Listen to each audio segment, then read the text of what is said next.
Hello नमस्कार, यहाँलाई स्वागत छ। आज मैले नजिर सङ्ग्रहको छलफलकै क्रममा कर्तव्य ज्यान सम्बन्धी केही नजिरहरूलाई ल्याएको छु। नेकाप 2063 अङ्क 10 निर्णय नम्बर 7780।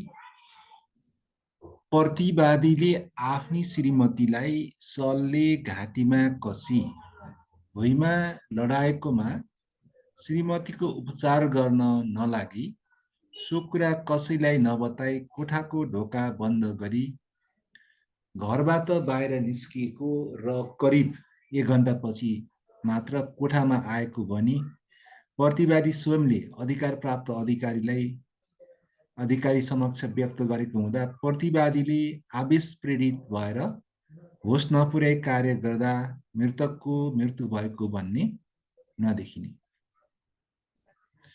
श्रीमतीले घाँटीमा लगाएको सलले निजको घाँटी कसेर अठ्याउँदा मानिसको मृत्यु हुन सक्छ भनेर एउटा सामान्य विवेक भएको व्यक्तिले पनि बुझ्ने कुरा हो भने आफूसँगै आफ्नै घरको कोठामा साथ रहेको श्रीमतीसँग विवाद झगडा गरी सलले श्रीमतीको घाँटी कसी अठ्याउनु र घटनाको जानकारी छिमेकी समेत कसैलाई नदिई ढोका ठुनेर घर बाहिर निस्कनु जस्ता कार्यबाट प्रतिवादीले मृतकलाई मार्न चाहेको स्पष्ट हुने। श्रीमतीसँग झगडा हुँदा आफ्नी 20 महिनाकी छोरीलाई केही चोटपटक लाग्न सक्छ कि भन्ने चिन्ता गरी छोरीलाई बिछ्यौनमा राख्नु र श्रीमतीलाई सलले घाँटीबाट कस्नुबाट प्रतिवादीले आवेगमा आएर मृतकको हत्या गरेको भन्न नमिल्ने। प्रस्तुत वारदातलाई सुरु र पुनरावेदन अदालतले भवितव्य ठहर गरी ज्यान सम्बन्धी महल 6(2) नम्बर बमोजिम प्रतिवादीलाई सजाय ठहर गरेको त्रुटिपूर्ण देखिँदा उल्टी भई ज्यान सम्बन्धी 13(3) बमोजिम सर्वोच्च सहित जन्मकैद हुने।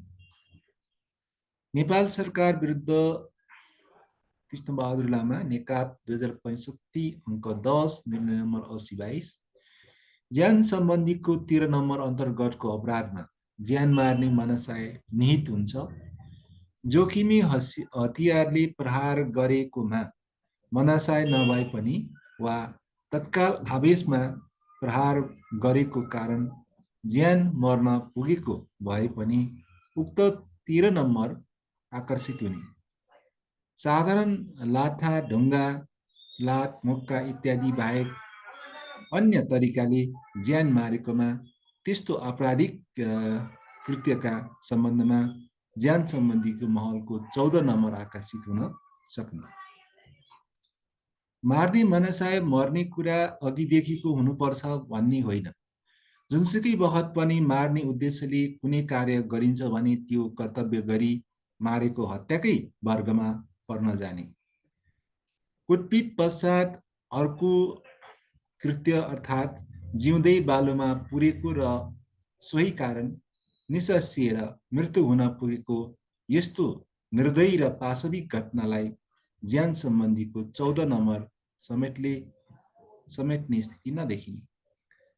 आफैले गरेको पुनरावेदनबाट न्याय प्राप्त गर्नु अघि नै पुनरावेदनको नतिजालाई निरर्थक र प्रभावित गर्ने हिसाबले सरकारले अर्को अङ्गले कैद मिना गर्दा सरकारले गरेको आफ्नै पुनरावेदनको औचित्यमा प्रश्न खडा हुने।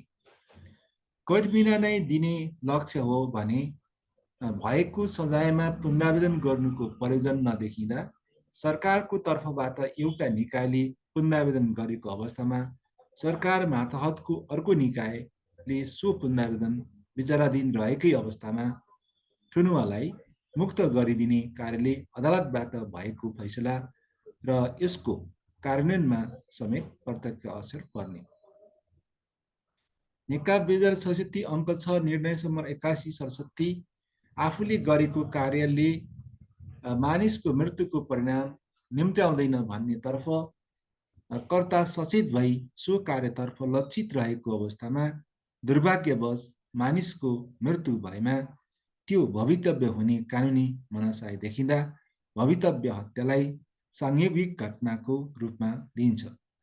संयोगवश मानिसको मृत्यु हुने हुनाले यस्तो हत्यालाई मनाशय प्रेरित हत्याको रूपमा हेरिँदैन र मनाशय तत्त्वको अभावको कारण यस्तो वारदातलाई आपराधिक गम्भीरता घटाउने परिस्थितिको रूपमा लिइन्छ। मनाशय तत्त्वको अभावका साथै भवितव्यको घटना आवेशपूर्ण परिस्थितिलाई पनि वर्जित गरिन्छ। आवेशपूर्ण स्थितिमा पीडित उपचारकर्ता आक्रामक अवस्थामा रहन्छ, जुन भवितव्य नहुने। फौजदारी विधिशास्त्रमा मनसाय प्रेरित हत्या हुन प्रतिवादीले मार्ने मनसाय राखेको हुनैपर्ने, मार्नुपर्ने खास उद्देश्यलाई भई त्यसको लागि तयारी र योजना जस्ता कुराहरू रहनुपर्ने, माने पनि सबै परिस्थितिमा सबै मनाशय प्रेरित हत्यामा योजना र तयारी हुनैपर्छ भन्ने अवस्था पनि रहँदैन। तथापि प्रतिवादीमा आफूले गरेको कार्यले मानिसको मृत्युको परिणाम निस्कन्छ भन्ने ज्ञान भई त्यो परिणामको पूर्वानुमान लगाएको साथै त्यो परिणाम निस्कियोस् भन्ने इच्छा राखेको हुन्छ। तर कानुनले आत्मरक्षा वा प्रतिरक्षाको परिस्थितिको व्यवस्था गरेको छ, जसलाई वैध प्रतिरक्षाको उपस्थिति, प्रेजेन्स अफ भ्यालिड डिफेन्स भनिन्छ। त्यो अवस्थामा केही गर्दा जुल्मीको मृत्यु भएमा त्यो मनाशय प्रेरित हत्याको उपवाद स्वरूप देखा पर्ने। मारौँ भन्ने मनाशय सहित प्रतिवादीले मृतकलाई कुटपिट गरेको पुष्टि हुने प्रमाण मिसिल वा मौजुद नदेखिएको अवस्थामा प्रतिवादीले मृतकलाई ज्यान मारौँ भन्ने मनाशयले नै कुटपिट गरेको र मृतकको मृत्यु भएको ठहर्याउनु न्यायसङ्गत नहुने। आवेश प्रेरित हत्या पनि प्रतिवादीले आफूले आफैलाई नियन्त्रण गर्न नसकी उत्तेजित भई आफ्नो कर्तव्यबाट हुने परिणामको ख्यालै नगरी पीडित उप आक्रमण गर्दा त्यो आक्रमणको कारणबाट पीडितको मृत्यु भएको अवस्था हो। तथापि प्रतिवादीलाई उत्तेजित पार्ने काम पीडित अर्थात् मृतकबाटै हुनुपर्ने। पीडितको कारणबाट उत्पन्न हुने आवेशको अवस्था त्यो हदसम्मको हुनुपर्ने मानिन्छ जुन अवस्थामा सामान्य सुझबुझ भएको मानिस रिजनेबल पर्सन समेत उत्तेजित हुन्छ र आफ्नो उत्तेजित अवस्थालाई नियन्त्रण गर्न सकिरहेको हुँदैन। यस्तो उत्तेजना पीडितको क्रियाकलापबाट अचानक उत्पन्न भई प्रतिवादीले त्यसको आदेशले क्षणिक रूपमा आत्मनियन्त्रण गुमाएको हुनुपर्ने। आत्मनियन्त्रण गुमाउने अवस्था थियो थिएन भन्ने कुरा गणितीय हिसाबमा सङ्कलन गर्न नसके पनि यो कुनै घटना, परिस्थिति तथा मानवीय संवेदनशीलता जस्ता कुरामा भर पर्ने हुन्छ। यस्तो आवेशको अवस्थामा प्रतिवादीले आफैले केही कुरा गरी पीडितबाट आफूलाई उत्तेजित कार्य सेल्फ इन्ड्युस प्रोभोकेसन गरेको भन्ने हुन नहुनुका साथै पीडितको क्रियाकलापबाट उत्तेजित भए पनि त्यो उत्तेजना शान्त भएको कुलिङ अफ ब्लड अवस्थाले पनि आवेशको स्थितिलाई वर्जित गर्ने। नेकाब 2066 अङ्क 9 निर्णय नम्बर 82-23 वञ्चरले मान्छेको टाउकोमा प्रहार गर्दा मान्छे मर्न सक्छ भन्ने कुराको ज्ञान यी प्रतिवादीलाई थिएन भने अनुमान गर्न सक्ने अवस्था नदेखिने। रिसको झोकमा मरोस् भनेर नै दाउराले प्रतिकार गरिसकेपछि पनि वञ्चरो ल्याई मृतक उप प्रहार गरेको कुरा सहजै अनुमान गर्न सकिने।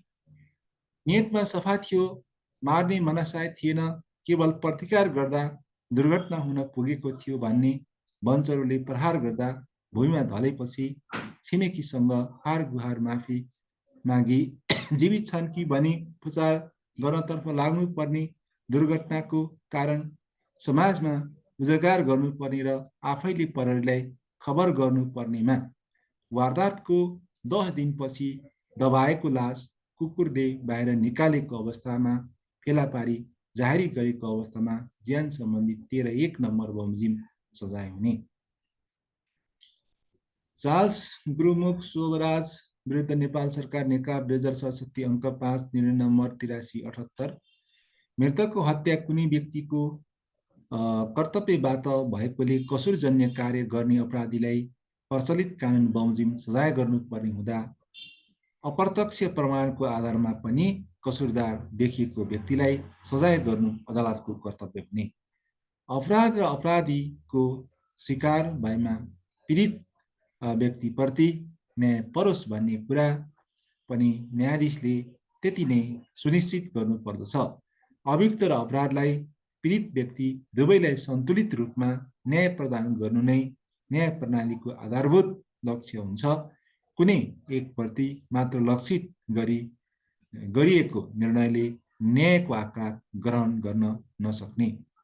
अपराध गर्दा अपनाएको तरिका र अपराधको प्रकृति हेर्दा अपराधी पूर्ण सचेत सावधान रही नियोजित र सङ्गठित रूपमा आफ्नो कार्य योजनालाई पूर्णता दिएको देखिन्छ। यस्तो अवस्थामा अभियोजन पक्षद्वारा प्रस्तुत अप्रत्यक्ष प्रमाण र खास गरी परिस्थितिजन्य प्रमाणको आधारमा नै अपराधीसम्म पुग्नुपर्ने र त्यस्तो प्रमाणको आधारमा कसुरदार देखिन आएको अभियुक्तलाई सजाय गर्नुपर्ने। कानुन अनुरूप र प्रमाणको रूपमा पेश गरिएका कुराहरूको मुद्दामा सम्बद्धता छ वा छैन भन्ने विषय अदालतले निर्धारण गर्न सक्ने। सङ्गठित अपराध लगायत अन्तर्राष्ट्रिय स्तरका अपराधीहरूको सूचना आदान प्रदान गरी सदस्य राष्ट्रहरूबीच सहयोग आदान प्रदान गर्नको लागि स्थापना भएको इन्टरपोल प्रहरीको अन्तर्राष्ट्रिय सङ्गठन भई संयुक्त राष्ट्रसङ्घको महासभाद्वारा यसलाई मान्यता दिएको हुँदा अपराध अनुसन्धान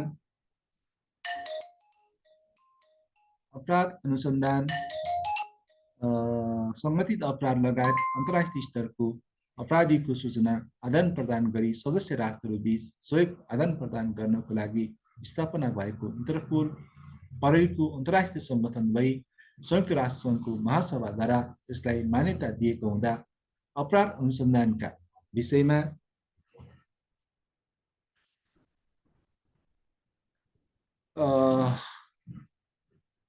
सङ्गठित अपराध लगायत अन्तर्राष्ट्रिय स्तरका अपराधीको सूचना आदान प्रदान गरी सदस्य राष्ट्रबीच सहयोग आदान प्रदान गर्नको लागि स्थापना भएको इन्टरपोल प्रहरीको अन्तर्राष्ट्रिय सङ्गठन भई संयुक्त राष्ट्रसङ्घको आम सभाद्वारा यसलाई मान्यता दिएको हुँदा अपराध अनुसन्धानका सम्बन्धमा यस निकायले दिएको तथ्याङ्कलाई सहजै अन्यथा भन्न सकिने अवस्था नरहे। कुनै अभियोग लागेको अभियुक्तले कसुर सम्बन्धी कुरामा साबिती भएको वा इन्कार गरेको निजको कथनले मात्र निजको पक्ष वा विपक्षमा स्वत प्रमाणको स्थान ग्रहण गर्दैन, बरु सो साबिती वा इन्कारी बयानलाई कुनै आधारभूत तथ्यपरक एवं निश्चयात्मक प्रमाणबाट समर्पित गराउन पर्ने। कुनै प्रमाण बिनाको इन्कारी बयान अर्थहीन र प्रयोजनहीन हुन्छ र यस्तोमा सङ्कलित अप्रत्यक्ष प्रमाणलाई पनि निजका विरुद्ध अदालतको प्रमाण गर्नुपर्ने। कुनै अभियुक्तले वारदातको समयमा आफू घटनास्थलमा नभई अन्यत्र छु भने अन्य स्थल एलिबीको जिकिर लिन्छ भने सो जिकिरलाई प्रमाणित गर्ने भार पनि निज अभियुक्त उपर नै रहन्छ। यस्तो अन्य स्थल एलिबीको जिकिर तथ्यपरक निश्चयात्मक तथा लिखतको प्रमाणबाट समर्थित हुन सके मात्र सो जिकिर लिने व्यक्तिको पक्षमा प्रमाण योग्य हुन सक्ने हुन्छ र सो जिकिर यस्तो निर्विवाद र तथ्यपरक प्रमाणबाट स्थापित हुन नसके त्यस्तो जिकिर लिने व्यक्तिका विरुद्ध नै प्रमाण लाग्न जाने। कुनै काम घटना र अपराधका सम्बन्धमा अभियुक्तको काम वा व्यवहारका विभिन्न अवस्था र क्रियाकलापबाट तथ्यको कडी एक आपसमा श्रृङ्खलाबद्ध रूपमा जोडिँदा आपराधिक कार्य सम्पादन भएको स्वाभाविक निष्कर्ष निस्कने भएमा सो कार्य र व्यवहारबाट अभियुक्तले अपराध गरेको स्थापित भएको देखिएमा यस्तो तथ्यको मालाकार कडीलाई परिस्थितिजन्य प्रमाणको रूपमा परिभाषित गरिन्छ। यसको लागि तथ्यका प्रत्येक कडी एक आपसमा आबद्ध र अनुलाश्रित भएको हुनुपर्ने र तथ्यको कुनै एक कडी पनि अनुपस्थिति भएमा सो प्रमाण खण्डित भएको मान्नुपर्ने। नेपाल सरकार विरुद्ध विकास मत समेट्नेका 2067 अङ्क 7 निर्णय नम्बर 84/15 आवेशमा उत्तेजित अवस्थामा कुन हदसम्म थियो भने गणितीय हिसाबले यकिन गर्न नसकिने भए पनि प्रतिवादी र मृतक बीचको सम्बन्ध र व्यवहार, मानवीय संवेदनशीलता, कुनै खास घटना वा परिस्थिति जस्ता कुरालाई आकलन गर्न सकिने। आवेशको उत्तेजना मृतकको क्रियाकलापबाट अचानक उत्पन्न भई त्यसको अभावले अभियुक्तले क्षणिक रूपमा आत्मनियन्त्रण गुमाएको अवस्था हुनुपर्ने। मृतकको असहाय क्रिया उप अभियुक्तले तत्कालै आवेशको भवावेशको अवस्थामा प्रतिक्रियात्मक रूपमा मृतक उप आक्रमण गरेको छैन र मृतक उप आक्रमण गर्न मद्दतगार बोलाउने वा उपयुक्त अनुकूल वातावरणको खोजी गरी मृतक उप आक्रमण गरेको अवस्था छ भने त्यस अवस्थालाई आवेशको अवस्था समाप्त भएको मानिने हुँदा त्यस्तो हत्यालाई आवेश प्रेरित हत्याको संज्ञा नदिई मनाशय प्रेरित हत्या नै मानिने। फौजदारी विधिशास्त्र मनाशय प्रेरित हत्या हुन प्रतिवादीले मार्ने मनाशय राखेको हुनै पर्ने, मार्नुपर्ने खास कारण भई त्यसको लागि तयारी र योजना जस्ता कुराहरू रहनुपर्ने मानिए तापनि सबै परिस्थिति र अवस्थामा मनाशय प्रेरित हत्यामा योजना र तयारी हुनैपर्छ भन्ने अवस्था नरहने, मृतकले प्रतिवादीलाई असहाय उत्तेजित पार्ने कुनै पनि क्रिया वा व्यवहार गरेको भन्ने नदेखिएको अवस्थामा मृतकलाई समूहगत रूपमा कुटपिट गरेको र उपचारको लागि लगेको अवस्थामा सोही कुटपिटको जरियाबाट मृतकको मृत्यु भएको अवस्थामा प्रतिवादीको कार्य आवेश प्रेरित हत्याको रूपमा स्थापित नभई मुलुकी ऐन ज्यान सम्बन्धी महल 13(3) अनुसार मनाशय प्रेरित हत्याकै कोटीमा पर्ने।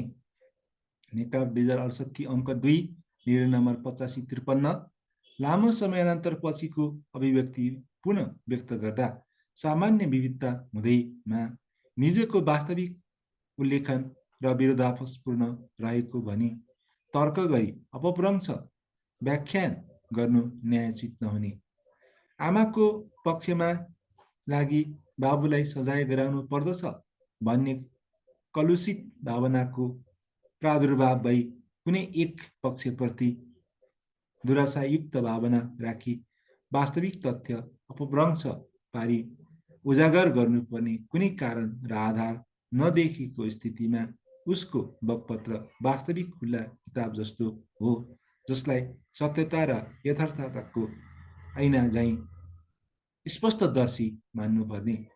पहिला कुटपिट गरी त्यसपछि आमाको शरीरमा मट्टीतेल खनाई आगो लगाइदिएको भनी अधिकार प्राप्त अधिकारी समक्ष लेखाई अदालतमा आई सो कुरा पुष्टि हुने गरी बकपत्र गरिदिएको कथन अन्यथा प्रभावित नभएसम्म काल्पनिक र मिथ्या भनी अनुमान गर्न मिल्ने नदेखिँदा प्रस्तुत वारदात भवितव्य हो भन्न नसकिने। अन्त्यतः सहज र स्वाभाविक रूपले बाबुआमा बीच वाद विवाद भएको र बाबुले आमालाई मट्टीतेल खनाई आगो लगाएको कुरा आफूले खाटमुनि बसेर देखेको भनी अदालतमा आई बकपत्र गरेको र अदालतको बकपत्रमा प्रतिवादीको कानुन व्यवसायबाट भएको जिरमा समेत आफूले देखेको कुरालाई सहज र सरल ढङ्गले प्रस्तुत गरेको लेखिएको हुँदा प्रमाण 2031 को दफा 38 अनुसार अदालतबाट सोधिएको प्रश्न बुझ्न सक्ने र युक्तियुक्त जवाफ दिन सक्ने व्यक्तिले वा अदालत समक्ष व्यक्त गरेको सो कुरा पहिला मौकामा व्यक्त गरेको मूलभूत कुरासँग मेल खाएको देखिँदा उक्त बकपत्र अदालती प्रमाणमा ग्रहण गर्न नमिल्ने भन्न नमिल्ने। कुनै पनि प्रकारको ज्यान सम्बन्धी अपराध सिद्ध गर्नु पूर्व रिसिभी मनाशय नै स्पष्ट देखिनु पर्ने भन्ने अकाट्य मान्यता रहे पनि सदा सर्वदा सोही मापदण्ड नै हरेक घटना र वारदातमा अकाट्य र मापदण्डभित्र पर्दछ भनी आश्वस्त र विश्वस्त भई सधैँ एउटै निष्कर्ष बिन्दुमा पुग्नु कदाचित सर्वमान्य नहुने, घटनाको अवस्था तथा तत्काल विद्यमान परिस्थितिलाई पुनर्मूल्याङ्कन गरी परिस्थितिजन्य प्रमाणको अस्तित्वलाई नकार्ने उचित हुन पाउँदैन, तसर्थ प्रतिचिह्न प्रमाणको भूमिका तथा अस्तित्वको विश्लेषण र विवेचना गर्नु पनि त्यति सान्दर्भिक देखिने। होस् नपुर्याई वा हेलचिक्राइपूर्वक कुनै काम गरेको अवस्थामा वारदात घटित हुन गएको अवस्थामा नभई रक्सीको विषयमा विवाद उठी रक्सीको नशामा रहेका प्रतिवादीले कुटपिट गरी शरीरमा मत्तेल खनाई आगो लगाइदिएको अवस्था देखिएको र सोही आगोबाट शरीरको विभिन्न भाग जली मृत्यु भएको भन्ने शङ्कारहित रूपमा पुष्टि भएको अवस्थामा ज्यान सम्बन्धी महलको 6 नम्बरको देखाए 2 अनुसारको सजाय गर्नुलाई न्यायोचित मान्न नमिल्ने। नेकाप 2068 अङ्क 7 निर्णय नम्बर 86 अनुसार अपराधको लागि चाहिने मनसाय तत्त्वको रूपमा लापरवाही रेकलेसनेस स्थापित गर्न घटना घटाएको समयमा निषेध गरिएको परिणाम अर्थात् मानिस मर्न सक्छ भन्ने कुराको जानकारी भएको हुनुपर्ने हुन्छ। यस्तो परिणामको पूर्वज्ञान भएको तर त्यस्तो परिणामको अपेक्षा गरेको थिएन भन्ने तथ्य स्थापित हुनुपर्ने। कतिपय अवस्थामा पूर्ण सचेत रही होसियारीका साथ कुनै काम गर्दा पनि निषेधित परिणाम आउन सक्छ। यस्तो अवस्थामा रोक्न नसकिने दुर्घटना अनएभोइडेबल एक्सिडेन्टको रूपमा लिई यस्तो कार्य गर्ने व्यक्तिमा आपराधिक मनसाय तत्त्वको पूर्ण अभावको कारण त्यस्तो व्यक्तिलाई दोषी ब्लेमवर्थीको रूपमा लिन नसकिने। सापेक्षिक अपराध रिलेटिभ क्राइमको आपराधिकता ब्लेमवर्थीनेसको निर्धारण र अपराधका सन्दर्भमा प्रतिवादीमा रहेका मनसाय तत्त्वले गर्ने गर्दछ र यस्तो अपराधको विभिन्न तहहरू हुने भएकोले कुनै खास वारदातका प्रतिवादीले कुन आधारमा कुन हदसम्म आपराधिक दायित्व वहन गर्नुपर्ने हो भन्ने निर्कुल गर्न वारदात घटाउन निजमा विद्यमान मनसाय तत्त्वलाई पहिचान र त्यसको स्तरको निर्धारण गर्नु अनिवार्य हुने।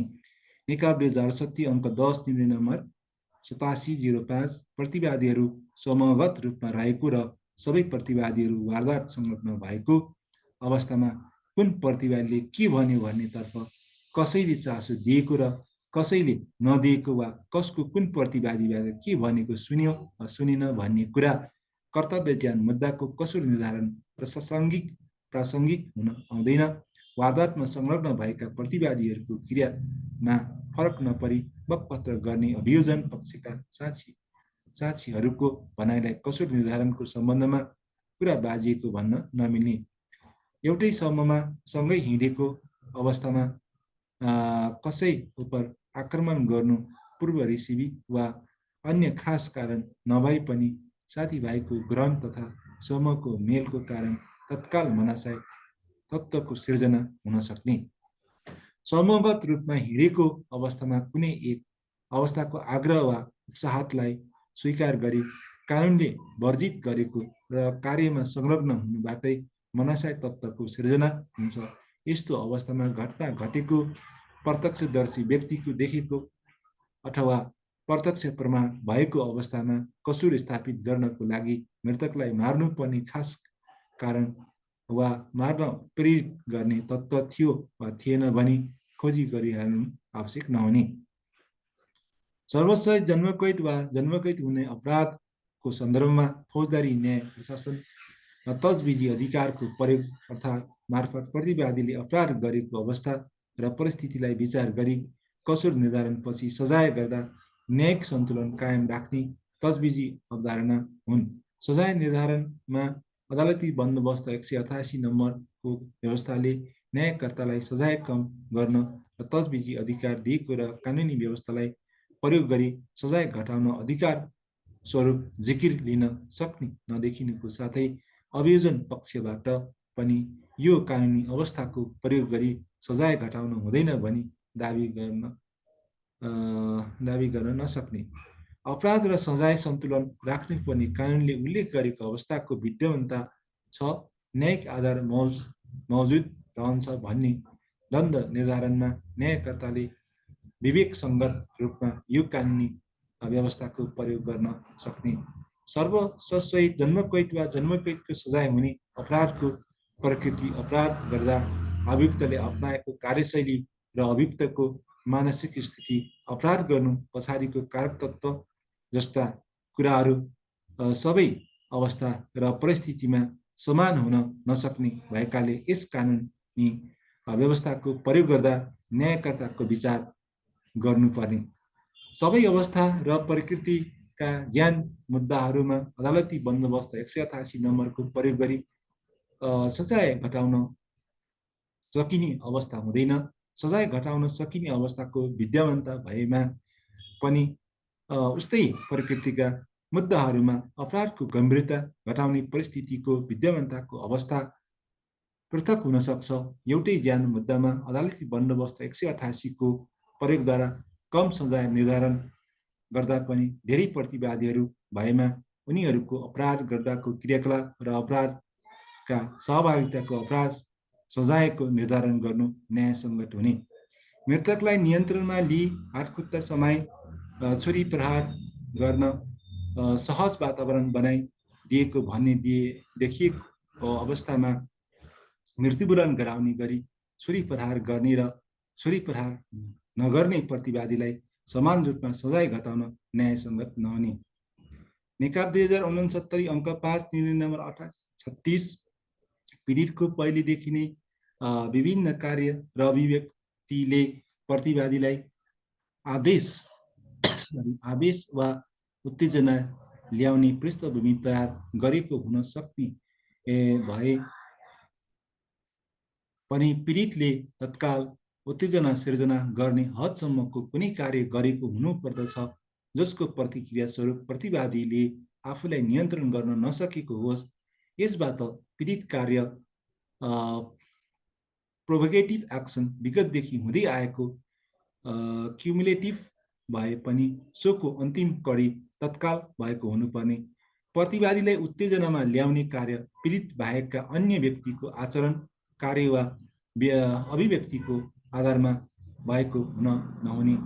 सामान्य व्यक्तिको उत्तेजना कार्य र प्रतिवादी प्रति नै लक्षित भएको हुनुपर्दछ, अर्थात् प्रतिवादी त्यस्तो आवेशमा आउने गरी निजलाई नै लक्षित गरी पीडितलाई कुनै कार्य भएको हुनुपर्ने। विशेष परिस्थितिमा स्वीकार गर्न सकिने अपवादको आधारमा पीडितको उत्तेजक कार्य प्रतिवादी प्रति नै लक्षित भएको हुनुपर्ने भन्ने सामान्य नियमको अनुचित विस्तार गर्नु मनासिब नहुने। उत्तेजनामा ल्याउने गरी भएको पीडितको कार्य प्रतिवादीले आफ्नो मानसिक नियन्त्रण गुमाउने स्थिति उत्पन्न गर्न सक्ने गरी उत्तेजक हुनु पर्दछ। पीडितको सामान्य कार्य वा भनाइको प्रतिक्रिया स्वरूप प्रतिवादीलाई आफै अत्याधिक उत्तेजना आएमा यसलाई प्रतिरक्षा प्राप्त हुन नसक्ने। प्रतिवादीकै परिवेश वा समान अवस्था र हैसियतको अन्य सामान्य समझ भएको व्यक्ति उक्त अवस्थामा प्रतिवादी सर उत्तेजित हुन्थ्यो भन्ने कुरा वस्तुगत रूपमा स्थापित गर्न सकिने हुनुपर्छ। यसबाट पीडितको उत्तेजक कार्य र प्रतिवादीको उत्तेजकको बीचमा अनुपातिक सम्बन्ध, प्रपोर्सनल रिलेसनसिप स्थापित भएको देखिनुपर्ने। कानुन बमोजिम गरेको कार्यको प्रतिक्रिया स्वरूप प्रतिवादी आफै अत्याधिक उत्तेजना वा आवेशमा आई पीडितलाई हानि पुर्याउन वा निजको ज्यान जाने कुनै कार्य गर्दछ भन्ने त्यस्तो प्रतिवादीलाई अत्याधिक आवेशको प्रतिक्रिया प्राप्त हुन नसक्ने। अरूको कानुनी हकको सम्मान गर्नुपर्ने कर्तव्य सबैको पुरा गर्नुपर्ने स्वाभाविक कानुनी अपेक्षा हुने भएकाले आफूलाई चित्त नबुझ्ने कार्य गरेको भन्ने आधारमा मात्र कानुनी कार्यको प्रतिक्रिया स्वरूप भएको अत्याधिक आवेशलाई प्रतिरक्षाको आधार मान्न नसकिने। उत्तेजक कार्य र त्यसको प्रतिक्रियात्मक कार्यको बीचमा अन्तराल भएमा सो अन्तरालको प्रतिवादीमा आएको आवेश शान्त गराउने कुलिङ अफ वा मनाशय तत्त्वको सिर्जना गर्ने क्रिएसन अफ इन्टेन्सन समय प्रदान गर्ने हुनाले त्यस्तो अन्तरालपछि पनि प्रतिवादीले पीडितमाथि आक्रमण गरेमा उसको यस्तो आक्रामक कार्यलाई आवेश प्रेरित कार्यको रूपमा लिन नसकिने। पीडितले उत्तेजक कार्यको तत्काल प्रतिक्रिया स्वरूप प्रतिवादीले आफै उपरको नियन्त्रण पूर्ण रूपमा गुमाई कुनै कार्य गर्दा पीडितको ज्यान मार्न गएको अवस्थामा प्रतिवादीले आवेशको जिकिर लिन सक्ने र आंशिक प्रतिरक्षाको सुविधा पाउन सक्ने। मृतकले आफ्नो कानुनी अधिकारको प्रयोग गरी करणीको लागि सहमति नदिनु नै यी प्रतिवादीले आफू उपरको नियन्त्रण पूर्णतः गुमाउने गरी आवेशमा आउन सक्ने अवस्था सृजना गर्ने आधार बन्न नसक्ने कर्तव्य ज्यानको अपराध कायम हुनको लागि सबै अवस्थामा पूर्व रेसिपी, पूर्व मनसाय वा पूर्व योजना आवश्यक पर्दछ भन्ने हुँदैन। आपराधिक कार्य विभिन्न कडीहरू सेगमेन्टको रूपमा रहेको अवस्थामा कुनै कडीमा आपराधिक मनसाय परिस्थिति भएमा अपराध कायम हुनको लागि सो आपराधिक मनसाय प्राप्त हुने। मार्ने मनसाय कति समयभित्र बन्नु पर्दछ भनेर कुनै पनि सीमामा बाँध्न सकिने कुरा होइन। यो मानसिक अवस्थामा धेरै पहिलेदेखि रहेको होस् वा तत्काल उत्पन्न भएर होस्, यसले आपराधिक कार्यलाई मनसायपूर्वक गरिएको स्थापित गराई सम्पन्न अपराधको प्रकृतिलाई कुनै प्रभाव पार्न नसक्ने। नेकपा 2070 अङ्क 6 निर्णय नम्बर 90/22 अपराधका सम्बन्धमा खडा भएका मुजुल्कामा प्रमाणिक शक्ति हुन्छ। तिनमा व्यक्त तथ्यले अपराधको वस्तुस्थिति बताउँछन्। व्यक्तिको झुटो बोल्न सक्दछ, तर वस्तुस्थिति युक्त तथ्यले कहिले झुटो बोल्दैन। फोटो, भिडियो, अडियो, सिडी आदि डिजिटल सामग्री लिखत हुन्। यिनको प्रामाणिक मूल्यलाई अस्वीकार गर्नु न्यायसङ्गत हुँदैन। तथ्यका प्रत्येक गवाह प्रमाण हुन्। मुद्दाका कुनै पक्षबाट फोटो, भिडियो, अडियो, सिडी आदि डिजिटल प्रति प्रमाणका रूपमा प्रस्तुत हुन्छन् र अर्को पक्षबाट तिनको इन्कारी जनाइदिन भने लिखत प्रमाणका रूपमा यी ग्राह्य हुन्छन्। यस्ता प्रमाणका विषयमा विवाद उठेमा तिनको सत्यता परीक्षणको विषय बन्दछ। अन्यथा लिखत प्रमाणका आधुनिक रूपलाई सतर्कताका साथ ग्रहण गर्दै जानुपर्ने। जीवनप्रति जीविका राख्ने युवतीले सहजै आत्महत्या गर्ने निर्णय लिन कुनै अनि अपरिहार्य कारण हुनैपर्छ। आत्महत्या गर्न मानिसले तत्काल पनि निर्णय लिन सक्दछ। आत्महत्या गर्न 81 मन परिवर्तन भई अठोट गरिन पनि सक्दछ, तर यसका पछाडि भरपर्दो कारण भने हुनै पर्ने। आत्महत्या गर्ने व्यक्तिले आफ्नो निर्णय बिना व्यवधान कार्यान्वयन होस् र त्यसमा आफूलाई सफलता मिलोस् भन्ने ध्येय राखेको हुन्छ। यसकारण उसको आफ्नो निर्णय कार्यान्वयन गर्न भरपर्दो र सुरक्षित स्थानको चयन गर्ने।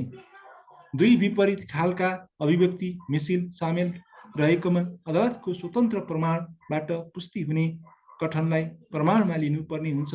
अधिकार प्राप्त अधिकारी समक्ष साबिती र अदालत समक्ष इन्कारी मध्ये कुनलाई प्रमाण ग्रहण गर्ने भन्ने सन्दर्भमा कुनै कथन अन्य प्रमाणबाट समर्थित हुन्छ भन्ने कुरा नै अदालतले निष्कर्ष निकाल्ने आधार हो। अधिकार प्राप्त अधिकारी समक्ष व्यक्त गरेका कुरा प्रमाण शून्य हुने होइनन्, न त प्रतिवादीको अदालत समक्षको इन्कारी नै अकाट्य प्रमाण मानिने हो। अदालत समक्ष इन्कारी गर्दा अदालत प्राप्त अधिकारी समक्ष के कुनै कारण र कसरी साबिती बनाइयो भन्ने कुराको हकमा व्यक्त गरेको कुरा अदालतले ध्यान दिनुपर्ने। प्रमाण ऐन 2031 को दफा 9(2) ले व्यवस्था गरेको भए त्रास र प्रलोभन समेतका अवस्था देखिएमा अभियुक्तको अदालत बाहेक अन्यत्र व्यक्त गरेको कुरा प्रमाण नलाग्ने हुन्छ। अभियुक्तले अधिकार प्राप्त अधिकारी समक्ष कुनै कुरा व्यक्त गर्दाको अवस्थामा सचेतता, यातना, धम्की, प्रलोभन दिएको थिएन भन्ने प्रत्याभूति प्रमाणित गर्नुपर्दछ। तर यो अवस्थाको जिकिर र आधार भने मिसिलबाट देखिनुपर्ने। मुद्दाको एक पक्ष सरकारले प्रतिनिधि अनुसन्धान अधिकारी आफ्नो विपक्षलाई कब्जामा राखी व्यक्त गराएका अभिव्यक्तिलाई अदालतले सहजै विश्वास गरी प्रमाणको रूपमा ग्रहण गर्न नसकिने भन्ने नै प्रमाण ऐन 2031 को दफा 9(2) को आशय भएकाले उक्त दफाको परिपालनाकै सन्दर्भमा म्याद थपका लागि अदालतमा पेशा गरिँदा अभियुक्तलाई ससरी न्यायाधीश समक्षको उपस्थित गराउनु पर्ने, त्यस बेलासम्म खडा भएका लिखतमा अदालतले छाप नलगाई दिने र अभियुक्तसँग सोधपुछ गर्दा आवश्यकता महसुस गरिएमा तत्कालै घा जाँच वा स्वास्थ्य परीक्षण गराउन अस्पताल पठाइने कार्यविधि सुनिश्चित छ। अदालत बाहेक अन्य अभियुक्तले व्यक्त गरेका कुरा प्रमाणमा ग्रहण गर्दा सतर्कता अपनाउनु पर्ने। अन्य स्वतन्त्र प्रमाणले पुष्टि गरेको अवस्था र अधिकार प्राप्त अधिकारी समक्षको आफ्नो कथन इच्छा विरुद्धको हो भनी लिएको जिक्रीलाई विश्वास गर्न सकिने आधार नदेखिएको अवस्थामा सो कथन प्रमाण शून्य हुन्छ भन्न नसकिने। निसन्देह फौजदारी मुद्दामा प्रमाण 2031 को दफा 25 ले प्रमाणको भार वादीमा रहने कुरा हो। प्रतिवादीलाई आधार आफू विरुद्धको कारबाहीमा चुपचाप बस्ने हक अवश्य छ, तर चुप नबसी आफ्नो सफाइमा तथ्य व्यक्त गर्ने व्यक्तिका दायित्व पनि सोही प्रमाण दफा 27(1) द्वारा अभिनिश्चित छन्। अधिकार प्राप्त अधिकारी समक्षको कथनलाई इन्कार गरिएको अवस्थामा त्यसका आधार र कारण पनि व्यक्त गर्नु पर्दैन भन्ने प्रमाण 2031 को दफा 25 को मनासाय होइन। साक्षीको योग्यता र अदालतबाट निजलाई सोधिएको प्रश्न बुझ्न सक्ने र सोको युक्तियुक्त जवाफ दिन सक्ने हुनुपर्दछ। यस कानुनी अवस्थाको प्रयोजनार्थ आफूबाट के कुरा जान्न खोजेको हो सो बुझ्न सक्ने हुनुको साथै निजले सो सोधिएको प्रश्नलाई समुचित ढङ्गले सम्बोधन गरेको छ भन्ने न्यायाधीशलाई लागेमा त्यस्तो साक्षीको बकपत्रको प्रमाणमा लिन हुन्छ। योग्य साक्षीको हुन कुनै उमेर र छेकबार प्रमाण 2061 को दफा 38 ले लगाएको छैन। कम उमेरका नाबालिग समेत निजलाई गरिएको प्रश्नले के मागेको छ बुझ्न सक्ने हुन र त्यसको प्रश्नको जिज्ञासालाई समुचित रूपमा समाधान गर्नुपर्ने क्षमता हुनु नै योग्य साक्षी हुन प्राप्त हुने। उत्तर सकारात्मक वा नकारात्मक जे यस्तो होस्, त्यसको प्रश्नमा माध्यमबाट अदालतले जान्न चाहेको तथ्य नाबालिग समेतबाट सहज रूपमा प्रकट हुनु नै त्यस उत्तरको युक्तियुक्तताको परिचय हो। कुनै नाबालिगको कथन प्रमाणमा लिने वा नलिने भन्ने सन्दर्भमा यकिन गर्नु पर्दा निजलाई सोधिएका प्रश्नहरू र निजले उत्तरको अध्ययन गरिनुपर्ने। कुनै पनि प्रमाणको पुष्टि नगर्ने विशेषज्ञको राय विचारयोग्य हुँदैन। विशेषज्ञको राय अदालतले सन्तुष्टिका लागि हो। मिसिल संलग्न प्रत्यक्षदर्शीको कथन र लासका फोटोहरू, घटनास्थल मुसुल्का तथा स्वयं प्रतिवादीहरूले कथन समेतको प्रमाणले सिधै इन्कार गर्ने भिसेरा परीक्षण प्रतिवेदनबाट अदालत भ्रमित हुनुपर्ने अवस्था नहुने। आत्महत्या गर्नकै लागि विषादी सेवन गर्ने व्यक्तिको झुन्डिनु पर्ने आवश्यकता नपर्ने। कुनै पनि कुराको परीक्षण गर्न एक ठाउँबाट अर्को ठाउँमा पठाइँदा सो परीक्षण गर्न के कसरी पठाइयो, परीक्षण विधि के कस्तो रह्यो, लासमा भिसेरा नमुना समेत सुरक्षित राख्न तथा यो नमुना परिवर्तन नहुने अवस्था गर्न के कस्ता प्रक्रिया अपनाइयो भन्ने समेतका आधारमा खुलाएको देखिनु पर्ने। कुनै पनि राय निरपराध हुन सक्दैन। बिना आधारको राय अदालतको विचार वस्तु बन्दैन।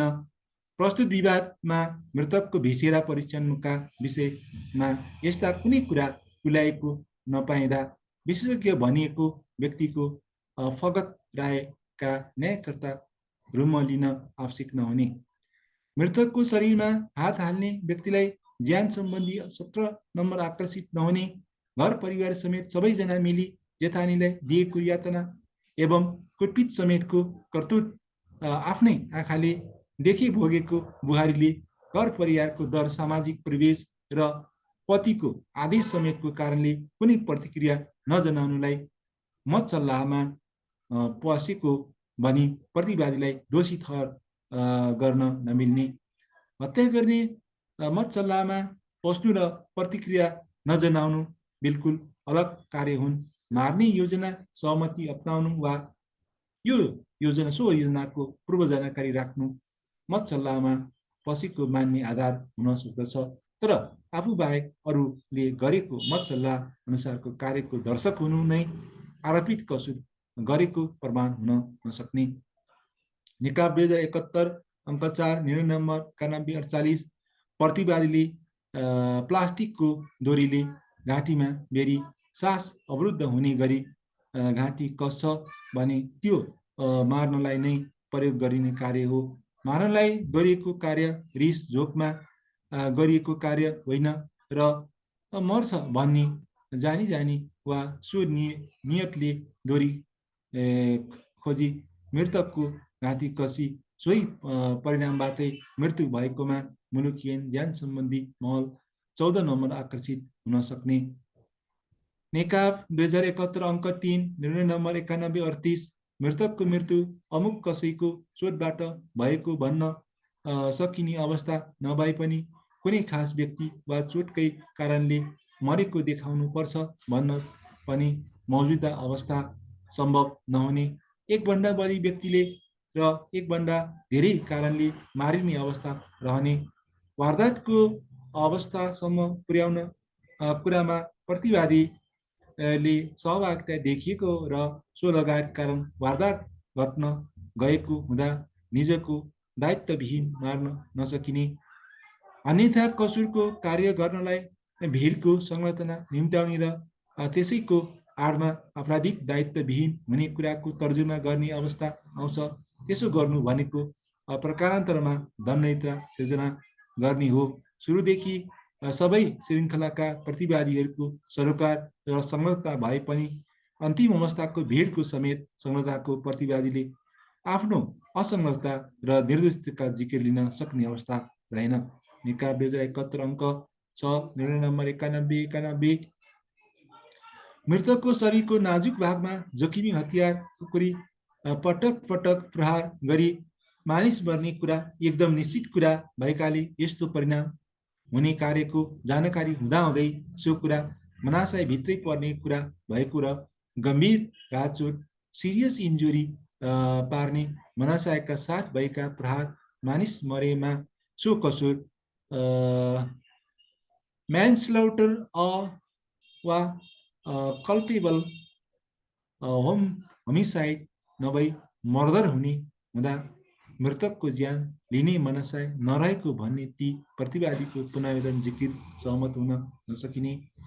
मृतकले खुकुरी समाउनुभन्दा पहिले प्रतिवादीले सो खुकुरी खोसिसकेपछि पनि मृतकबाट प्रतिवादीको ज्यानमा तत्काल खतरा रहेको कुरा मान्न सकिँदैन।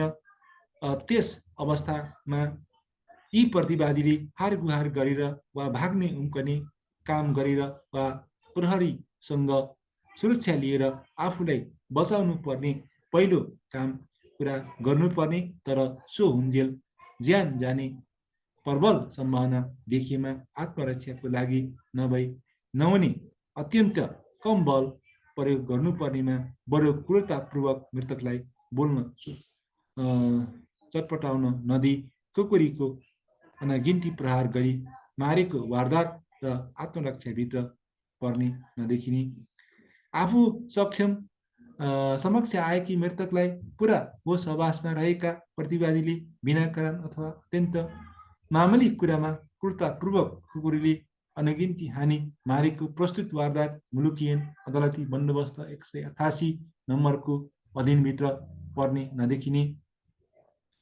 प्रतिवादी चित्रबहादुर धनुवारलाई अभियोग दाबी अनुसार ज्यान सम्बन्धी महलको 1 र 13(1) नम्बरको कसुरमा सोही 13(1) नम्बर अनुसार सर्वस्व सहित जन्मकैद प्रतिवादीहरू रामबहादुर धनुवार र लक्ष्मी धनुवारलाई ज्यान सम्बन्धी महलको 4 नम्बर अनुसार 4 महिना कैद सजाय हुने ठहराएको सुरुको फैसला सदर गरेको चुनावी अदालत पाटनकी मिति 65/3/28 को फैसला मिलेको देखिँदा सदर हुने।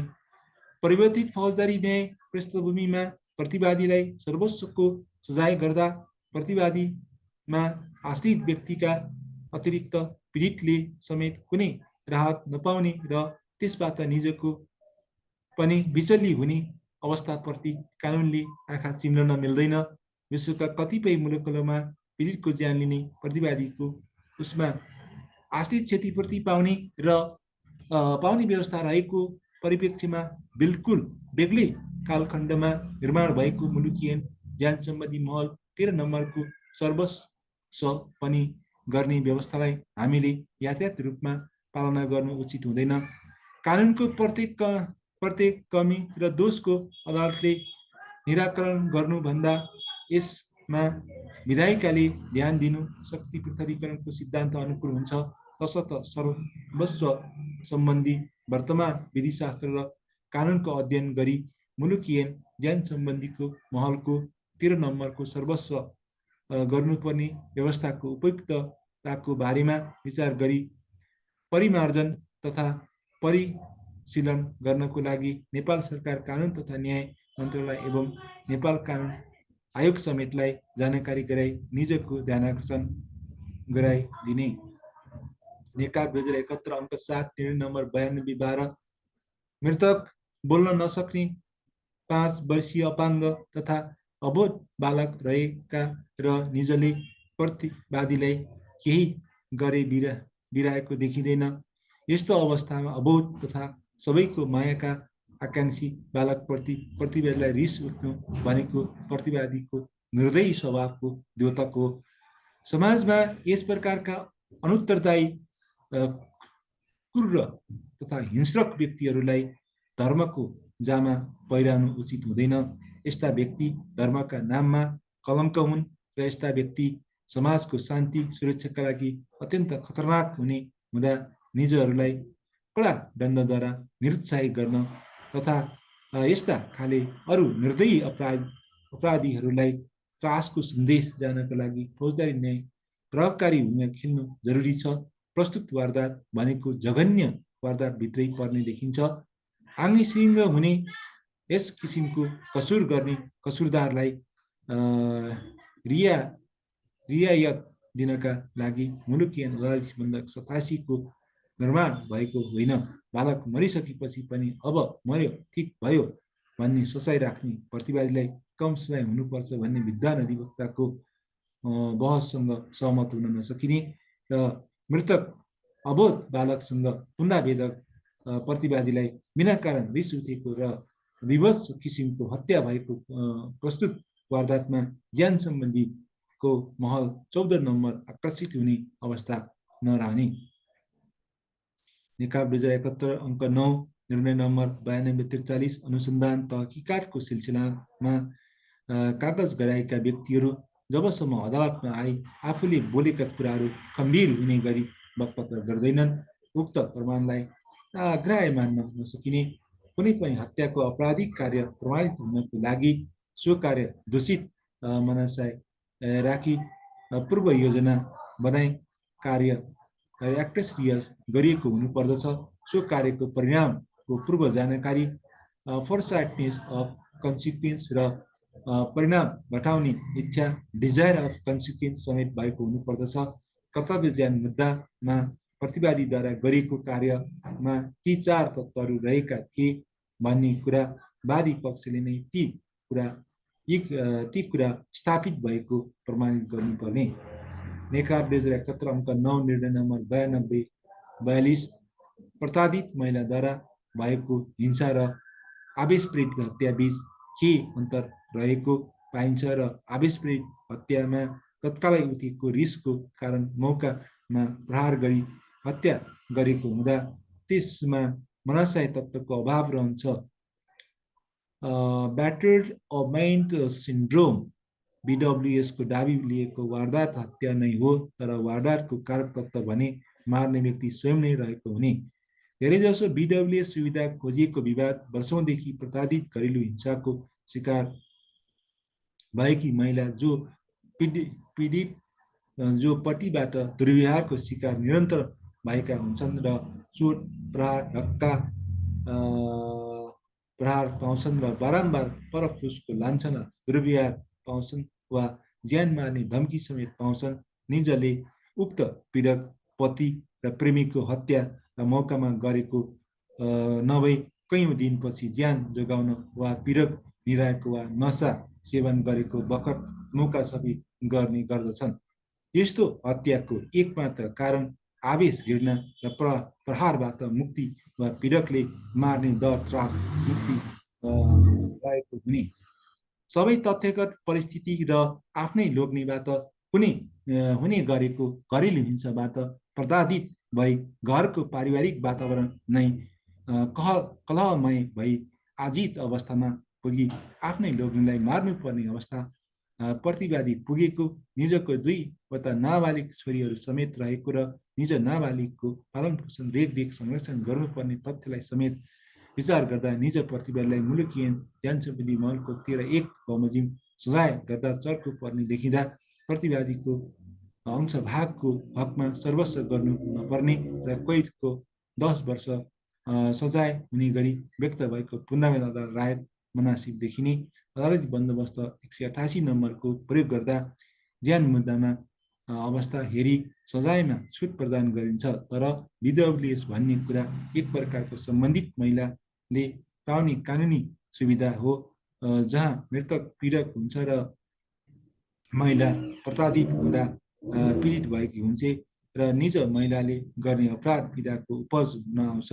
अत अदालती बन्दोबस्त 188 नम्बरले मात्र BWSको सम्बोधन नसक्ने हुँदा यसको लागि छुट्टै कानुनद्वारा सम्बोधन हुन आवश्यक देखिने। नेकपा 2071 अङ्क 9 निर्णय नम्बर 9249 प्रतिवादीले गुट बनाई संयुक्त रूपमा गरेको वारदातलाई संयुक्त वारदात भनिन्छ। यसमा कसले बढी कुट्यो र कसले कम कुट्यो, कसको प्रहार प्राणघातक भयो अथवा कुनै कसैले कुट्दै कुटेन कि जस्ता कुरा कमन लमा प्रासङ्गिक हुँदैनन्। ज्यान लिने अथवा प्रासङ्गिक कुटपिट गर्ने मनासाय भई सो सन्दर्भमा समूहमा बसी एक अर्कालाई अवकाशी, हौसै अथवा हातै हाले कुटपिट गरेमा सबै प्रतिवादी समान रूपमा सहभागी भएको मानिने र समान सजायमा भागीदार हुने अवस्था रहने। पश्चिमा फौजदारी कानुन र मुलुकियन ज्यान सम्बन्धी महल 13 नम्बरको फरक भनेको 13 नम्बर आकर्षित हुनको लागि प्रतिवादीले मर्ने मानिसको जीवमा हात हालेको कुरा प्रमाणित हुनै पर्ने देखिन्छ, जुन कुरामा कमन लले अनिवार्य मानेको छैन। जीवमा हात हालेको प्रमाणित भएको अवस्था प्रतिवादीले एक मुक्का हान्यो वा धेरै पटक हान्यो, खुकुरी वा बन्दुक जस्तो सङ्घातिक हतियारले हान्यो वा सामान्य लौरो, छडी आदिले कुट्यो भन्ने कुरालाई पश्चिममा कानुन झैँ उक्त 13 नम्बरले महत्त्वहीन कुरा मानेको देखिने। प्रतिवादीले मृतकलाई कुटपिट गरी सिकिस्त बनाएको र मृत्युको परिणामको बीचमा अरू कुनै स्वतन्त्र घटना घटेको र सो कारण प्रभावकारी वा निर्णायक रूपमा मृत्युको कारण भएको भन्ने कुनै पनि कुरा भए घटेको देखिँदैन। सो प्रतिवादी सो फल्टसँग मृत्युको सम्बन्ध कनेक्सन स्थापित हुने। नारी आफ्नो गरिमा, स्वतन्त्रता र इज्जतको कुरामा लाञ्छित हुन चाहँदैनन्। यो उनीहरूको शरीरको स्वायत्तताभित्र पर्ने कुरा हो। यो कुरामा उनीहरू अत्यन्त संवेदनशील हुन्छन् र पुनरावेदितका आफैले मृतकसँग वारदातको कारण झिकेकी र न्यू खोजेको छैनन्। वारदातको यो रूप र परिणाम लिने कुरा पुनरावेदिका पूर्व जानकारीमा छैन। पुनरावेदिकाको गोप्य कुरा प्रकाशमा आउनुको अर्थ निजको पारिवारिक जीवनमा सङ्कटको ग्रहण लाग्नु हो। यो कारण लगायत पुनरावेदिकाको नाबालक छोरी रहेकी र पुनरावेदिकाले अदालतमा समेत साँचो कुरा गरेर न्याय सम्पादनमा सहयोग गरेकी समेतको अवस्थाले गर्दा पुनरावेदिका थप सहानुभूतिको पात्र हुने। नेकपा 2071 अङ्क 12 निर्णय नम्बर 9313 सँगै बसी रक्सी खाएको मृतक र प्रतिवादी आफ्नै रातको समयमा सँगै साथी हिँड्नु र साथै हिँडेका मध्ये एकजना सर्वाङ्ग नाङ्गै भई रगतामी अवस्थामा राजनगरमा रहेको कलबटमा घाइते अवस्थामा भेटिनु तथा अर्को अर्थात् पुनरावेदक प्रतिवादी घरमा गई सुत्नु जस्ता कार्य समेतबाट कुन्दावेदक प्रतिवादीकै कार्यबाट मृतकको मृत्यु भयो हुन पुगेको तथ्य शङ्का गर्ने ठाउँ नरहने। निकाय 2073 अङ्क 6 निर्णय नम्बर 96/18 कुनै शिशु जिउँदो जन्मेको हो वा मृत जन्मेको हो भन्ने कुराको सर्वोत्तम प्रमाण तत्सम्बन्धमा विशेषज्ञता प्राप्त गर्ने चिकित्सकको भनाइ नै हुन्छ। चिकित्सकको रायमा लापरवाही वा बेही साप देखिएमा, गम्भीरताको अभाव नरहेमा वा अयोग्य चिकित्सकबाट राय व्यक्त भएमा बाहेक चिकित्सकको रायलाई प्रमाणमा लिनु उपयुक्त हुन्छ। चिकित्सकको राय मिसिल अन्य प्रमाणबाट समर्थित भएको अवस्थामा त्यस्तो राय जन विवाद रहित हुन पुग्ने। नवजात शिशुको उचित स्याहार सम्भार नगरेर प्रतिवादी आमाले बच्चा जन्मेको कोही कसैले थाहा पाउलान् कि भने बच्चालाई कपडामा बेरी लुकाएको र त्यसपछि नवजात शिशुलाई रगत आदि फोर्स र फाल्नुपर्ने वस्तु फालेको कार्य र नवजात शिशुलाई घाँटी थिची मार्ने कार्यको दुवै परिणाम नवजात शिशुको मृत्यु हुने कुराको सन्देश रहन्न। भवितव्यमा बदनियत हुँदैन। सबै कुरा शुद्ध मनसायले गर्दै पनि सोच्नै नसकिने अप्रत्याशित परिणाम उत्पन्न भई मानिसको मृत्यु हुन पुग्छ। भवितव्यको सम्बन्ध अपराधिक हुँदैन। कार्य निर्दोष हुन्छ, परिणाम अपराध हुन्छ। तर प्रतिवादीले कार्य नै अपराधपूर्ण होमिसाइड बाई ओमिसन पनि होमिसाइड नै हो। मुख्य कुरा कर्ताले वारदात गर्दा शिशु मार्ने मनसाय राखेको थियो वा थिएन भन्ने कुरा नै हेर्नुपर्छ। कर्ताको मनसायको परीक्षण कर्ताको कार्यबाट हुन्छ र त्यसको आधार भनेको सामान्य सोझबुझ भएको मानिसले त्यस किसिमले नवजात शिशुलाई व्यवहार गर्दा नवजात शिशुको मृत्यु हुन्छ अथवा हुँदैन भन्ने नै हुन जाने। निकाय 2073 अङ्क 7 निर्णय नम्बर 96/40 हाम्रो कानुन प्रणालीमा कसुर गरेको कुरा वादीले शङ्कारहित तरिकाले पुष्टि हुने प्रमाण अदालत समक्ष प्रस्तुत गर्न सक्नुपर्छ र ती प्रमाणहरूको अदालतले वस्तुनिष्ठ मूल्याङ्कन र न्यायिक परीक्षण गरी न्याय निरूपण गर्दछ। सबैको भनाइलाई परीक्षण नै नगरी भनेको आधारमा मात्र कसुरदार कायम गर्दा निर्दोष व्यक्ति पनि कसुरदार ठहरिन सक्छ। केही गरी निरपराध व्यक्ति अदालतबाट कसुरदार ठहर हुन गए निजलाई हुन सक्ने अपूरणीय क्षतिको कल्पना पनि गर्न सक्दैन। त्यस्तोमा निज तथा सिङ्गो समाजको अदालतप्रति र अन्त्यमा राज्यप्रति नै ठुलो कुण्ठा समेत उत्पन्न हुन जान्छ। त्यसैले कसुर गरेको भन्नेमा थोरै मात्र पनि शङ्का देखिएमा कसैलाई पनि कसुरदार ठहर्याउन नमिल्ने। प्रतिवादीहरूमा मार्ने मनसाय थियो थिएन, यदि थियो भने के कुरा हदसम्म थियो भनी हेर्नु सान्दर्भिक हुन आउँछ। कुनै पनि कसुरका सम्बन्धमा मनसाय तत्त्वलाई छुट्टै मापन गर्ने कुनै यान्त्रिक विधि छैन। यसलाई आपराधिक कार्य गर्दा गरेका गतिविधि र तत्कालीन परिस्थिति र घटनाको पृष्ठभूमि, कसुरदारको संलग्नता, पीडितलाई पुग्न गएको चोट आदि जस्ता विषय सापेक्ष रही हेर्नुपर्ने। मुलुकियन ज्यान सम्बन्धी महल 5 नम्बरमा ज्यान लिने इबिलाग वा मनसाय नभई कसैले आफूले गरेको कर्तव्यले मानिस मर्ला भन्ने जस्तो नदेखिएको कुनै काम कुरा गर्दा त्यसैद्वारा केही भई कुनै मानिस मर्न गएमा भवितव्य ठहर्छ भन्ने उल्लेख छ। यसबाट भवितव्य हुनलाई ज्यान मार्ने कुनै मनसाय रहेको हुनु हुँदैन र आफूले गरेको कामबाट मानिस मर्ला भन्ने परिणामको ज्ञान पनि यसमा हुँदैन। यस्तो अप्रत्याशित अवस्थामा के गर्दा घटना घटेको वा मानिस मरेको भएमा मात्र भवितव्य भएको मानिन्छ। यसलाई आकस्मिक घटना वा दुर्घटनाका रूपमा लिइन्छ। त्यसैले भवितव्यलाई हो भन्नेलाई वारदात घटाउने मनसाय नभएको गर्न खोजेको कार्य र त्यसमा प्रयोग भएका साधन वैध रहेको यस्तो गर्दा वारदातलाई यस्तो परिणाम आउला भनी नदेखिएको कार्य गर्न प्रशस्त सावधानी अपनाएको जस्तो कुरा पुष्टि हुन सक्नुपर्ने। कर्तव्य ज्यान हुन मार्ने मनसाय धेरै अघिदेखि रहेको देखिनुपर्ने भन्ने आवश्यक हुँदैन। घटनाको तत्काल अघि पनि कुनै कारणले एबी तथा मनसाय सिर्जना भएको हुनसक्छ। त्यसैले यसका भएको मासु किनी दिनु भन्नु र नसकी दिँदा झगडा गर्नु, झगडाकै क्रममा कुटपिट गर्नु र घसिट्नु, घसिटेपछि पनि कुटपिट गर्नु र यसरी गरेका कुटपिटका कारण मृत्युका कारकहरूको श्रृङ्खलाबद्ध रहेको छ। यदि ज्यान मार्ने मनसाय नभएको भए यो श्रृङ्खलाबद्धताको कतै न कतै क्रमभङ्गता देखिनु पर्ने थियो र यस वारदातमा भएका यस्ता गतिविधि तथा कामलाई कुनै वैध तथा उचित काम र सावधानीपूर्वक गरेको काममा रूपमा पनि लिन सकिँदैन। यस्ता खाले कार्यमा मृत्युको परिणामको पूर्व जानकारी फरसाइटनेस अफ कन्सिक्वेन्स हुने अवस्थाहरू नरहेको मान्न नसकिने।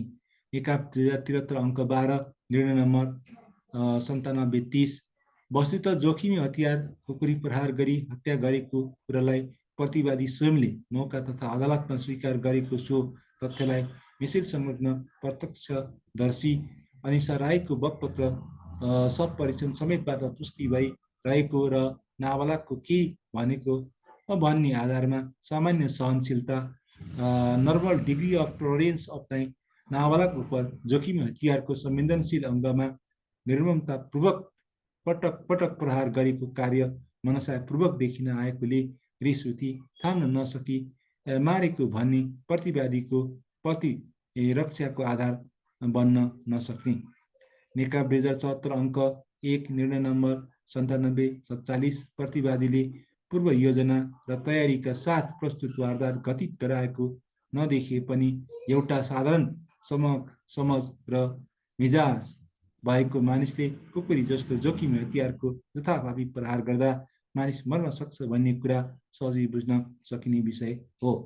नेकपा 2074 अङ्क 1 निर्णय नम्बर 9748 दाउरा जस्तो कडा वस्तुले टाउको जस्तो संवेदनशील अङ्गमा प्रहार गरी मृत्यु हुन सक्छ भन्ने कुरा जो सुकै सामान्य सोचबुझ भएको मानिसको जानकारीमा रहने नै देखिन्छ। प्रतिवादी पनि त्यस्तो जानकारी राख्न नसक्ने तथा सोको पूर्वानुमान गर्न नसक्ने अवस्थामा भएको थिए भने भन्न सकिने देखिँदैन। यी प्रतिवादीका मृतकलाई मार्नेसम्मको पूर्व रेसिपी रही वा सो अनुसारको तयारी तथा योजना बनाएको नदेखिए पनि यस्तो परिणामको पूर्व जानकारी रहन सक्ने प्रशस्त अवस्था रहेको स्थितिमा गरेको कार्यलाई मनसाय नभएको भन्न सकिँदैन। यस्तो परिणामको पूर्व जानकारी भएको प्रमाणित हुन अवस्थाले नै तत्काल मात्र भए पनि यी प्रतिवादीमा मार्नेसम्मको मनसाय तत्त्व सिर्जना भएको स्वयं प्रमाणित हुन जाने। वारदात सांघिक रूपमा वा होस पुर्याई कुनै अरू कार्य गर्दा अकस्मात लाग्न गई भएको भए सो काम सावधानीपूर्वक गर्दा कसरी अर्कोलाई लाग्नु गएको हो भन्ने स्पष्ट देखिनु पर्ने हुन्छ। त्यस्तो कुनै अवस्था नदेखि मृतकलाई रिसको आवेशमा टाउकैमा 2 चोटि हिर्काएको र देखिएबाट भवितव्य ज्यानको कसुर मान्न सकिँदैन। त्यस्तै कुनै पनि कसुरजन्य कार्य प्रमाणित हुन सो कार्यको उद्देश्य के रहेको थियो भन्दा पनि कुनै कार्यले परिणाम के भयो अर्थात् त्यसको कसुरजन्य कार्य हुन गयो वा गएन भन्ने महत्त्वपूर्ण कुरा हुन जाने। नेकपा 2074 अङ्क 2 निर्णय नम्बर 9761 मृतकको टाउकोमा सबैभन्दा ठुलो चोट परेकोले सो चोट मृत्युको मुख्य कारण देखिए तापनि यी प्रतिवादीले छोडेका अन्य चोटहरू मृतकको शरीरमा देखिएको र सो चोटको मृत्यु हुने घटना सहायक नहुने भन्ने देखिँदैन। अर्थात् कुटपिट गर्दा परेका सामयिक मध्ये मुख्य चोट र सहायक चोटको एकीकृत परिणाम वा अनुसन्धानात्मक प्रभाव क्युमुलेटिभ इफेक्टको कारण मृतकको मृत्यु भएको देखिने। मृतकको शरीरमा रहेका धेरै घाउहरू मध्ये टाउको तथा अन्य शरीरमा भएका घाउ के कुन कसुरदारले हानेको भनी यकिन भएको छ र घाउहरू ठुला साना भएकोमा ठुलो र गम्भीर प्रकृतिका घाउहरू जसले मृतकका मरण कार्यलाई लिडिङ गरिरहेको छ, साथै सो घाउको चोटले मानिस मरेको भनी विशेषज्ञद्वारा पुष्टि भएको र सो तथ्यलाई मिसिल संलग्न अन्य तथ्य एवं प्रमाणबाट अन्यथा देखिँदैन भने यस किसिमका लिडिङ इन्जुरीको चोट छाड्ने अभियुक्त हो भनी छुट्याउन कठिनाइ नहुने, त्यस्तै चोट प्रहारमध्ये जुन लिडिङ इन्जुरीको कारणले मर्ने कुरामा मुख्य भूमिका रहे पनि अन्य सामान्य घाउ चोटहरू पनि मर्ने परिणामका सह सम्बन्धात्मक प्रभाव कोलिरेटेड इफेक्ट रहने हुँदा त्यस्ता सामान्य घाउ चोटहरू पनि मर्ने कारणमा सहायक तत्त्व हुँदैन भनी अनुमान गर्न नमिल्ने। निकाब 2074 अङ्क 4 निर्णय नम्बर 9791 पुनरावेदक प्रतिवादी समेत मिली बोक्सी आरोपमा चरम र निर्मम यातना दिएका छन्। ह्यामर, काँटी, लाठी, कैँची जस्ता हतियार तथा लाठी, लात, मुक्काको प्रयोग गरी यातना दिने गरी भएको सिस्नु लगाएको छ, कपाल खौरिएको छ, मानव मलमूत्र खुवाएको एवं शरीरभरि दलिएको छ। मानवलाई दिने निकृष्ट र पशुवत यातनाको यो भन्दा अरू के हुन सक्छ? सामान्य मानिसको समझ रिजनेबल पर्सन टेस्टबाट हेर्दा यस्तो चरम यातना दिँदा यातना पाउनेले सहन सक्दैन, उसको मृत्यु हुन सक्छ भन्ने कुरा सहजै अनुमान गर्न सकिन्छ। रातैभरि एउटी महिलालाई सबै मिली कुटपिट यातना दिने कार्य गर्दा ज्यान सम्बन्धी 5 नम्बरमा उल्लेख भए जस्तो आफूले गरेको कर्तव्यबाट मानिस मर्ला जस्तो नदेखिएको अवस्था प्रस्तुतवार्तामा देखिन नआएको हुँदा भवितव्य कसुर कायम हुनुपर्ने भन्ने पुनरावेदन जिकिरसँग सहमत हुन नसकिने। कुनै पनि मानिसमाथि बोक्सीको आरोप लगाउने कार्य कसुरको सिद्ध गरेको छ भने सो प्रकृतिको आरोप लगाई मानिसले को कपाल काट्ने, मानव मलमूत्र खुवाउने, कुटपिट गर्ने, यातना प्रताडित गर्ने जस्ता कार्य अमानवीय समेत भएकोमा दुई मत हुन सक्दैन। मानव समाजमा अन्धविश्वासको रूपमा रहेको बोक्सा बोक्सी जस्तो मान्यता निर्मूल गर्न कानुन बनाएर मात्र पर्याप्त हुँदैन, यस्तो क्रियाकलाप विरुद्ध कडा दण्ड नीति समेत अपनाउन आवश्यक रहेको र सोही अनुरूप कठोर सजाय पनि गर्न आवश्यक हुने।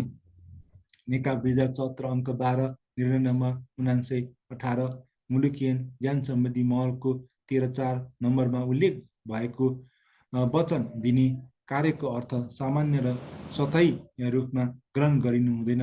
इच्छित आपराधिक परिणाम प्राप्तिका लागि कर्ताको रूपमा आदेश दिने कार्य भएको अवस्था देखिनु पर्दछ।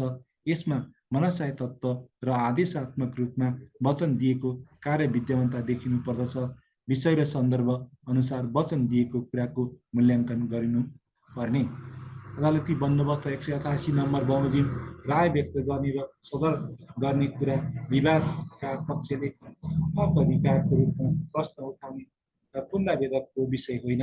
यो केवल विवादित तथ्य, घटनाक्रम, कसुर हुँदाको अवस्था र परिस्थिति र कसुरदारको मनसाय भवितव्य हो कि भनी सन्देश गर्नुपर्ने अवस्था, कसुरदारले न्यायिक प्रक्रियामा पुर्याएको सहयोग र लगायतका विविध सामाजिक सन्दर्भलाई मूल्याङ्कन गरी निरूपण गरिने अदालत र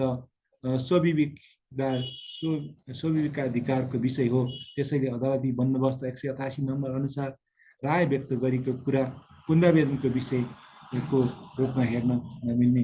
निकाब 2075 अङ्क 5 निर्णय नम्बर 10008 ज्यान सम्बन्धी ऐन 13.4 अनुसार को ज्यान मार्नमा वचन दिने र भन्ने शब्दको निरपेक्ष अर्थ नगरी समय सापेक्ष अर्थ गर्नुपर्ने हुन्छ। मार भनी भनेकालाई सबै सन्दर्भ परिस्थितिका कानुन अनुसार सजाय गर्दा व्यवहारिक नहुने र यसो गर्दा अन्याय समेत पर्न जान्छ। त्यसैले मार हान भनी भनेको कुरा साँच्चीकै मार्ने मनासाय सहित भनेको हो होइन, यसरी मार भनी वचन दिएको मात्र मारेको हो होइन भन्ने यस्ता कुरा यसमा विचारणीय हुन आउने। ज्यान मार्ने मनसाले नै मार भनेको र मार भनेका कारणले मात्र मारेको भन्ने निसन्देह पुष्टि नआएको यस्तो अवस्थामा यी प्रतिवादीले नेपाल सरकारको पुनरावेदन जिकिर अनुसार ज्यान सम्बन्धी महल 13 नम्बरको कसुरदार सहभागी रहेको हो भनी भन्न नसकिने। नेकपा 2076 अङ्क 1 निर्णय नम्बर 10176 प्रतिवादीलाई मुलुकी ऐन ज्यान सम्बन्धी महलको 13(3) नम्बर बमोजिम सर्वस्व सहित जन्मकैद हुने ठहरे पनि के नेपाल कानुनलाई संशोधन एकीकरण र समायोजन र खारेज गर्न ऐन 2074 को दफा 39(2) कमा कुनै कसुरको सजाय साबिक ऐनमा मुलुकी अपराध संहितामा लेखिएको भन्दा बढी रहेछ भने संहितामा लेखिएको हदसम्म मात्र सजाय हुनेछ भन्ने कानुनी व्यवस्था भएको परिप्रेक्ष्यमा मुलुकी अपराध संहिता 2074 को मा सर्वस्व सहित जन्मकैदको कानुनी व्यवस्था नभएको र ऐनको दफा 2177(2) मा ज्यान मार्ने कसुर गराउने व्यक्तिलाई जन्मकैदको सजाय मात्र हुने गरी भनी कानुनी व्यवस्था रहेको देखिएकोले प्रतिवादीलाई जन्मकैद मात्र सजाय हुने।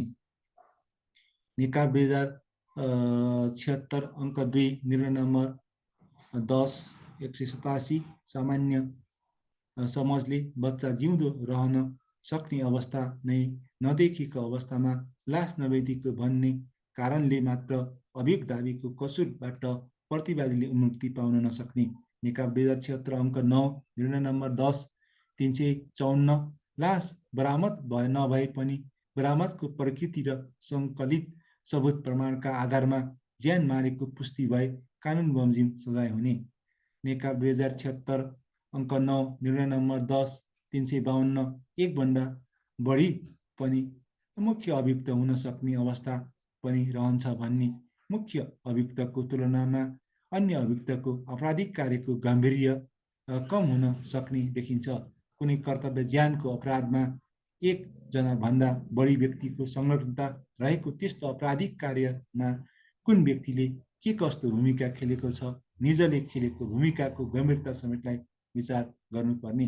नेकपा 2070 अङ्क 2 निर्णय नम्बर 10/430 ज्यान सम्बन्धी 17 नम्बरको अवस्थालाई परम्परागत फौजदारी कानुनको भाषामा व्याख्या गर्दा मतलबमा बस्ने त्यस्तो व्यक्तिले वारदात स्थलमा उपस्थित भई वारदात घटाउन प्रत्यक्ष सहयोग गरेको अव्यवस्थामा निज मुख्यतः दोस्रो तहको मुख्य कसुरदार principal in the second degree or accessory at the fact र सो नम्बरको अन्त्यमा लेखिएदेखि बाहेक अरू किसिमका मतलबीलाई भन्ने शब्दावली प्रयोग भएबाट त्यस्तो अवस्थामा आरोपित व्यक्ति मतियार aider abettor accessory before the after act समेत हुन सक्ने।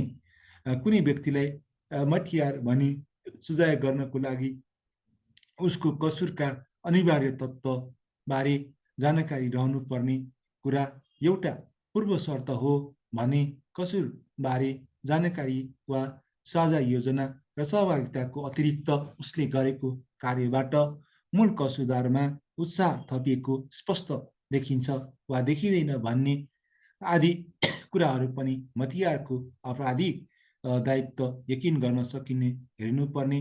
मुख्य कसुरदारको हकमा मनसाय पत्ता लगाउने सन्दर्भमा उसको कार्य हेरिन्छ र मतियारको हकमा भने सोही माध्यम प्रयोग गरिने र गर्नुपर्ने।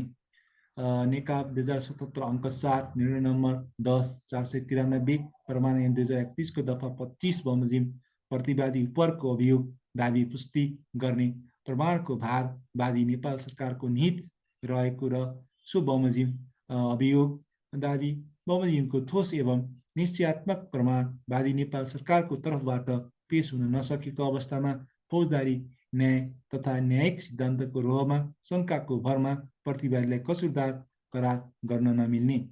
शङ्का र अनुमानको आधारमा मात्र प्रतिवादीलाई कसुरदार ठहर गर्न फौजदारी न्याय सिद्धान्तले नमिल्ने। नेकपा 2077 अङ्क 6 निर्णय नम्बर 10/513 अथवा अन्यथा प्रमाणित नभएको अवस्थामा अनुसन्धानको क्रममा भएको बयानलाई प्रमाण लिन मिल्ने देखिन्छ।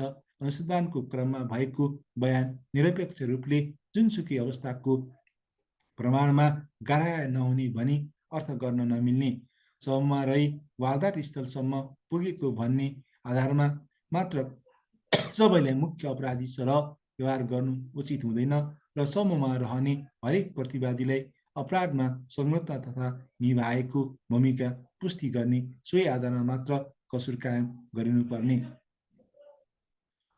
2077 अङ्क 9 निर्णय नम्बर 10/576 अपराध हुनलाई अभियुक्तले मृतकलाई मार्ने मनसा राखेको र मर्नेसम्मको कार्य गरेको स्थापित हुनुपर्दछ।